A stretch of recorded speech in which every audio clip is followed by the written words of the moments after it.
ಹಂಗೆ ಪರಮಾತ್ಮ ಪ್ರತಿಯೊಂದಕ್ಕೂ ಸೃಷ್ಟಿಯಾಗ್ಬೇಕು. ನಾವು ಮತ್ತೊಬ್ಬರಿಗೆ ಕೊಲ್ಲಲ್ದಂಗೆ, ನೋಡಲ್ದಂಗೆ, ಮಾಡಲ್ದಂಗೆ ಬಸವಣ್ಣ ಅದೇ ಅಂತರಂಗ ಶುದ್ಧಿ, ಅದೇ ಬಹಿರಂಗ ಶುದ್ಧಿ. ನಮ್ಮ ಒಳಗೇನದ ಅಂತರಂಗ, ಹೊರಗೇನದ ಬಹಿರಂಗದ. ಬಹಿರಂಗದಾಗ ಎಷ್ಟು ಚಂದ ಇದ್ದೇವೆ ಅಂದ್ರೆ ವೈಟ್ ಆ್ಯಂಡ್ ಡ್ರೆಸ್ ಹಾಕ್ತೇವೆ, ವೈಟ್ ಆ್ಯಂಡ್ ಕಾರ್ ಇರ್ತೇವೆ, ವೈಟೇ ಇರ್ತಾವೆಲ್ಲ. ಒಳಗೇನದ ಒಳಗೆ ಖರಾಗಿ ಇರ್ಬೇಕು. ಮನಸ್ಸು ಖರ್ರಾಗ ಮತ್ತೊಬ್ಬನಿಗೆ ಕೊಲ್ಲೋದು, ನಮ್ಮ ಒಳಗೆ ಹೊಗೆ ತುಂಬ್ಕೊಂಡು ಕುಂತು.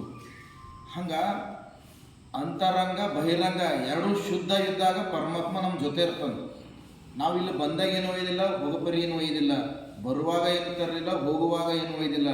ಎಲ್ಲ ಕೇಳೋದೇವು, ಭಜನೆ ಕೀರ್ತನಗಳು ಎಲ್ಲ ಕೇಳತ್ತಿದ್ದೆವು. ಸುಮ್ಮನೆ ಕೇಳೋದು, ಅವನಿಗೆ ಭಕ್ಷಿಸ್ಕೊಡೋದು, ಜೈಕಾರ ಹಾಕೋದೇ ಮಾಡ್ತಿದ್ದೆವು ಹೊರತು ನಮ್ಮ ಒಳಗಿನ ಅಂತರಂಗ ಶುದ್ಧಿ ಬಹಿರಂಗ ಶುದ್ಧಿ ಆಗುವಂಥದ್ದು.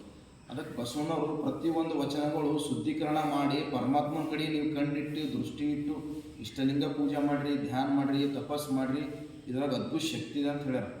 ಅದಕ್ಕೆ ಪ್ರತಿಯೊಬ್ಬರು ಯಾವತ್ತೂ ಭೀ ನಾವು ಮೋಸ ವಂಚನೆಗಳಿಗೆ ಕೈ ಹಾಕದಂತೆ ನಾವು ಶುದ್ಧವಾದ ಕಾಯಕ ಮಾಡಿದೆ ಅಂದ್ರೆ ಅದು ಹಣ 500 ಇದ್ದರೂ 5 ಕೋಟಿ ಆಯ್ತದದು. ನಾವು ತಿಳ್ಕೊಬೇಕು, ನಾವು ಹಂಗೆ ಬದುಕಬೇಕು.